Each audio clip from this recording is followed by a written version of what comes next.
ఎడారి ప్రదేశములో నీళ్లు దొరకవు. అదంతా ఇసుక ప్రదేశము. ఇసుక వలె ఉండేటువంటి మట్టితో నిండి ఉన్నటువంటి ప్రదేశం.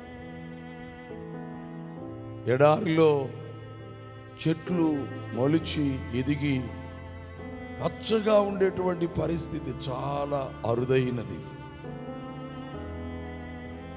ఎడారంతా కూడా ఖాళీగా కనబడుతుంది.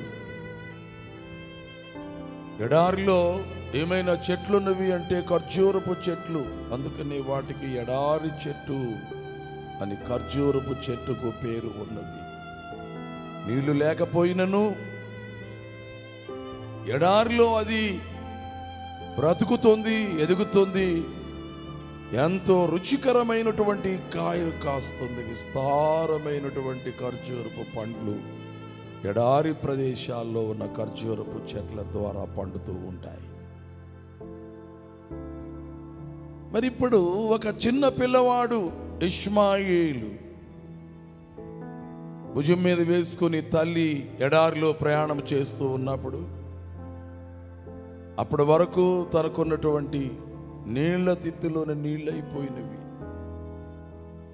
నీళ్ళైపోయినవి కదా అని దాహం వేయకుండా ఉండదు. నీళ్లున్నప్పుడే దాహము కాదు, నీళ్లు లేనప్పుడు కూడా, నీళ్లు దొరకనప్పుడు కూడా,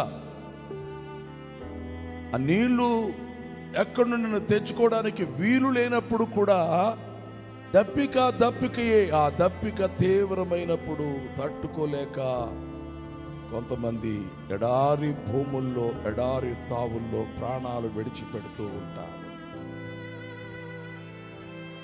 మరి పెద్దవారు కొంతవరకు తాడుకోగలరు. నీరు లేకపోయినా, ఆహారం లేకపోయినా, ఏమి లేకపోయినా పెద్దవారు తట్టుకుంటారు. కానీ చిన్న పిల్లవాడు తట్టుకోలేక ఏడ్చుచూ ఉన్నాడు. ఇప్పుడు అతడు ఊరుకోవాలంటే నీళ్ళు ఇవ్వాలి. తల్లి ఉన్నది కానీ నీళ్లు లేవు కనుక బిడ్డను ఊరుకోబెట్టడం మాత్రమే కాదు, కానీ నీళ్ళు ఇవ్వలేనందున అతడు ప్రాణం పోయే పరిస్థితిలో ఉండడం చూచి ఆమె చేసినటువంటి పని ఒకటే, ఈ బిడ్డ చావును నేను చూడలేను అని కొంత దూరం వెళ్ళి తన కుమారునికి ఎదురుగా కూర్చొని ఎలుగెత్తి ఏడ్చొచ్చున్నది. అయ్యో అయ్యో అయ్యో, నీళ్లు లేవయ్యో, నా కొడుకు మరణిస్తాడేమో, నీళ్లు లేవయ్యో, నీళ్లు లేవయ్యో. ఇంకెన్ని రీతులుగా ఆమె ఏడ్చిందో కానీ, ఏ మాటలు పలుకుతూ ఆమె ఏడ్చిందో కానీ, తన కళ్ళ ముందు తన కొడుకు చావు చూడాల్సిన పరిస్థితి వస్తుందేమోనని హాగరు, ఇష్మాయేలు గారి యొక్క తల్లిగారు ఏడ్చినారు. ఇప్పుడు ఈ తల్లి ఏడ్పును, పిల్లవాని ఏడ్పును పరలోకమందున్నటువంటి దేవుడు ఆలకించుచున్నాడు. ఎవరూ లేని చోట నీ ఒక్కడవే ఉండి ఏడ్చుచున్నా, లేదా నీ బిడ్డతో నీవు ఏడ్చుచూ ఉన్నా, ఇంకా కుటుంబము పెద్దదైతే నీ పిల్లలతో కలిసి నీ కష్టకాలములో, ఎడారి వంటి పరిస్థితుల్లో అంతా శూన్యముగా ఉన్నది, బ్రతకడానికి ఏమి ఆధారము లేదు, చావు తప్ప వేరే మార్గము మాకు లేదు అని ఎవరైతే ఏడుస్తున్నారో వారి ఏడ్పు దేవుడు ఆలకించుచున్నాడు, వారి కన్నీరు దేవుడు చూచుచున్నాడు. మన తోటి మానవులు మనము కన్నీళ్లు విడుచుడు చూడగలరు, కానీ వారు మన కొరకు ఏమీ చేయలేకపోవచ్చును. ఒకవేళ ఎవరినూ కొంతవరకు చేయగలరు, కానీ మన జీవిత కాలము వరకు కావలసినవి మన జీవితంలో చేసి పెట్టలేరు. అయినా నీవు చేయవలసిన పని, హాగరు, ఇష్మాయేలు ఎలాగూ ఏడ్చుచున్నారో దేవుని ముందు, అనగా దేవుని సన్నిధిలో నీవెక్కడ మోకరిస్తే అక్కడ దేవుడు ఉన్నాడు. నువ్వు మందిరంలోనికి వచ్చి ప్రార్థన చేయడానికి మోకాళ్ళు ఉంటే అక్కడ దేవుడు ఉన్నాడు.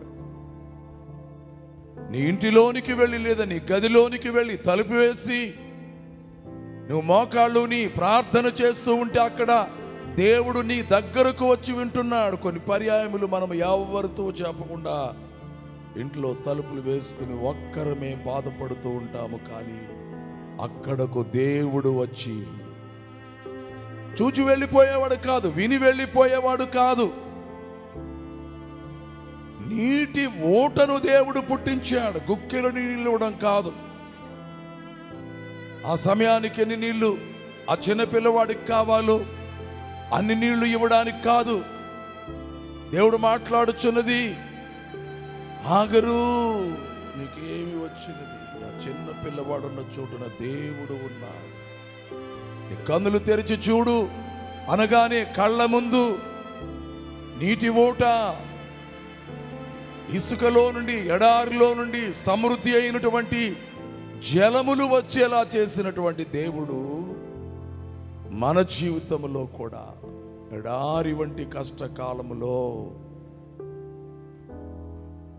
జలము వంటి దప్పిక తీర్చే చల్లని నీళ్లు ప్రాణాన్ని తెప్పరిల్ల చేసినట్లుగా మన ప్రాణములు తెప్పరిల్ల చేయడానికి ఏదో ఒక కార్యం, ఏదో ఒక అద్భుతం, ఏదో ఒక మేలు కన్నీళ్లు కార్చినటువంటి నీ విషయములో దేవుడు చేయగలడని మనము నమ్మవలసిన వారమై ఉన్నాము.